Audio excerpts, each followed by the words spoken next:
Let Israel hope in the Lord, for with the Lord there is mercy, and with him is plenteous redemption. Psalm 130, verse 7. Up to the time of man's rebellion against the government of God, there had been free communion between God and man.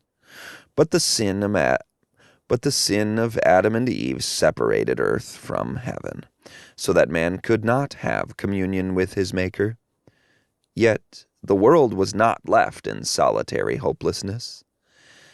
Had he not, with his own merits, bridged the gulf that sin had made? The ministering angels could have held no communion with fallen man. Christ connects men in his weakness and helplessness with the source of infinite power. In patriarchal times, the sacrificial offerings connected with divine worship constituted a perpetual reminder of the coming of a Savior. And thus it was that the entire ritual of the sanctuary services throughout Israel's history.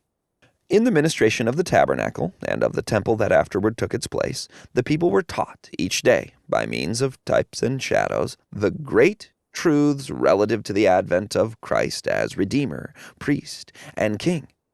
And once each year, their minds were carried forward to the closing events of the great controversy between Christ and Satan, the final purification of the universe from sin and sinners. The Messiah was to be hid in God, and God was to be revealed in the character of his Son. Without a knowledge of God, humanity would be eternally lost. Without divine help, men and women would sink lower and lower. Life and power must be imparted by him who made the world. Man's necessities could be met in no other way.